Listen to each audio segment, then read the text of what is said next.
అందరితో పాటు కూర్చుండేవాడు కదా. ఇప్పుడు అంబేద్కరే బాధపడ్డాడు. ఇప్పుడు అంబేద్కర్ బాధపడ్డాడని నువ్వు అంటున్నావు.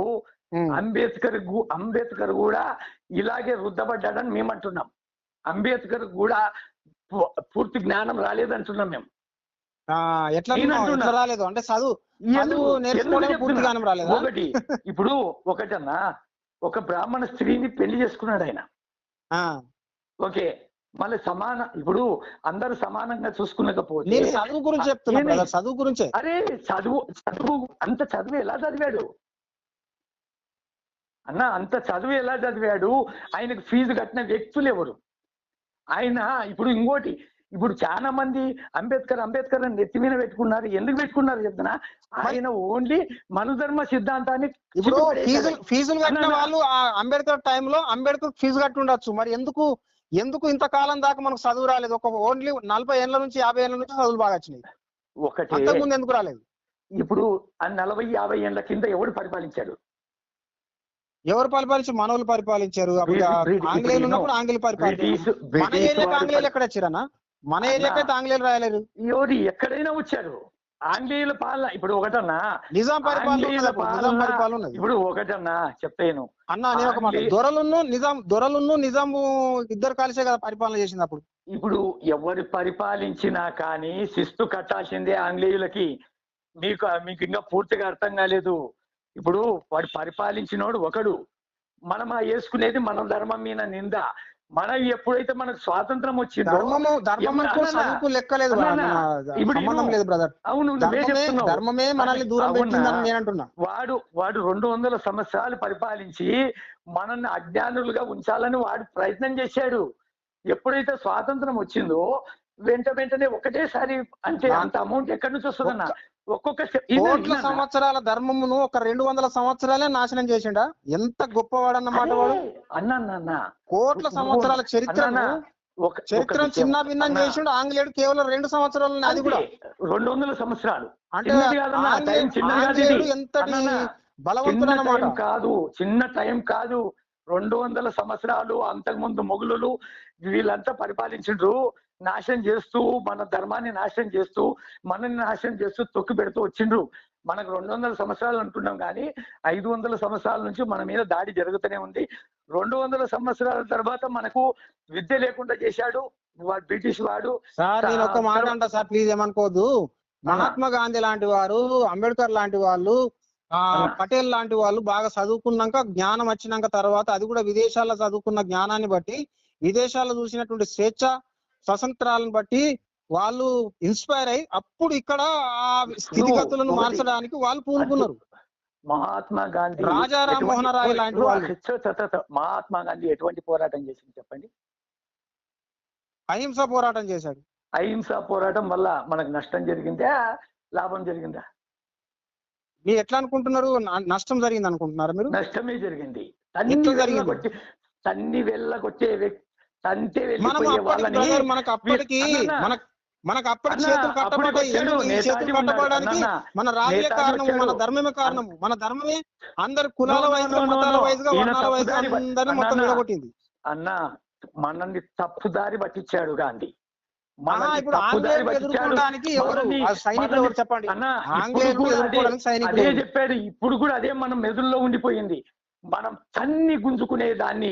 అప్పుడు కింది స్థాయిలో ఉన్నటువంటి కులము సంబంధించినటువంటి వ్యక్తి నుంచి పై స్థాయిలో ఉన్నటువంటి వ్యక్తి వరకు అందరు ఒక చోట అంటే ఐక్యమత్యం కలిగి ఉంటే అప్పుడు మనం వాళ్ళని ఎదుర్కొనే వాళ్ళం.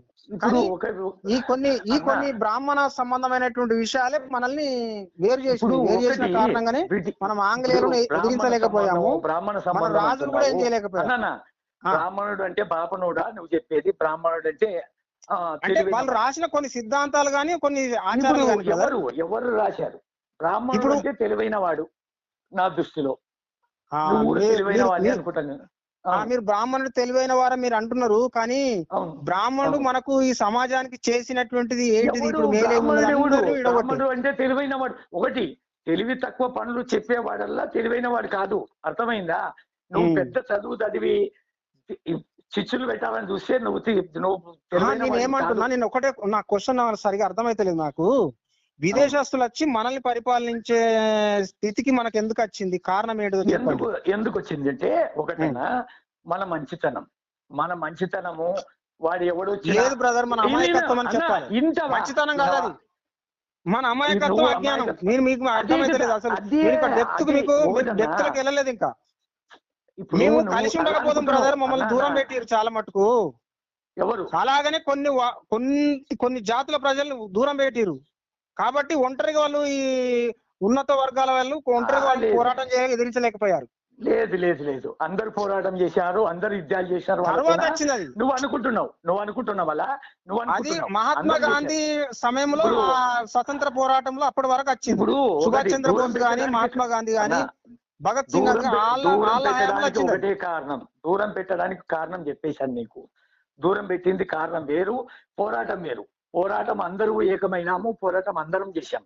ఇప్పుడు స్వాతంత్ర పోరాటంలో మాదిగలు పాల్గొన్నారు, మాలలు పాల్గొన్నారు, కోమట్లు పాల్గొన్నారు, బ్రాహ్మణులు పాల్గొన్నారు, అందరూ పాల్గొన్నారు.